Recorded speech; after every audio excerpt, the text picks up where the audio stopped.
Բանակը պետությունը պետության ներսում իր տնտեսական եւ սոցիալական ենթակառուցվածքներով, առողջապահական ծառայությամբ եւ կրթական հաստատություններով, արտաքին կապերով եւ հետախուզությամբ, իր ոստիկանությամբ եւ վերահսկողական համակարգով։ Գեներալ լեյտենանտ Վաղարշակ Հարությունյանը 3 անգամ փաստացի ղեկավարել է այս բարդ ու բազմաշերտ կառույցը։ Նա ունի կառավարման բազմամյա փորձ, ռազմավարական մտածողություն, պետական կառավարման հմտություն եւ ճգնաժամային իրավիճակներում որոշումներ ընդունելու կարողություն։ Այս ամենը նա ուսանել է բարձրակարգ ուսումնական հաստատություններում, ակադեմիաներում, խիստ պատասխանատու ծառայություն է իրականացրել Խորհրդային Միության միջուկային ռազմավարական ուժերում, որն ամբողջ աշխարհում համարվում է զինված ուժերի էլիտա։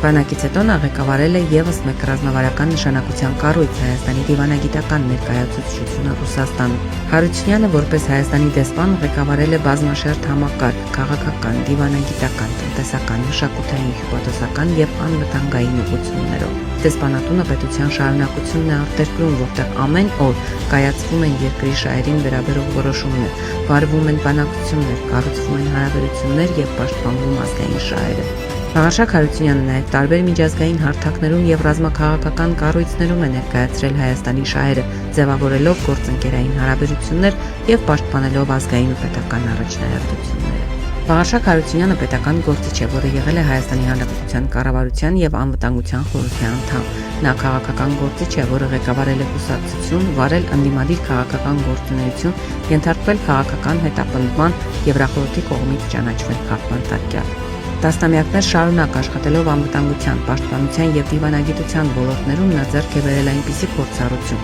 որը ձևավորվում է միայն պետական բարձր պատասխանատվություն կրելու ճանապարհով։ Նա գիտի ինչպես կառուցել ամուր եւ կարգապահ համակարգեր, ինչպես ապահովել պետության անվտանգությունը, ինչպես համադրել բանակի, տնտեսության եւ պետական կառավարման արդյունավետ աշխատանքը մեկ նպատակի շուրջ՝ հանուն Հայաստանի կայունության եւ զարգացման։ Այսօր Հայաստանին անհրաժեշտ է փորձառու ղեկավարում, սթափ հաշվարկ, կայունություն եւ անվտանգ պետություն։ Վաղարշակ Հարությունյան, Ռեֆորմիստների կուսակցություն, Քվեաթերթիկ համար 1։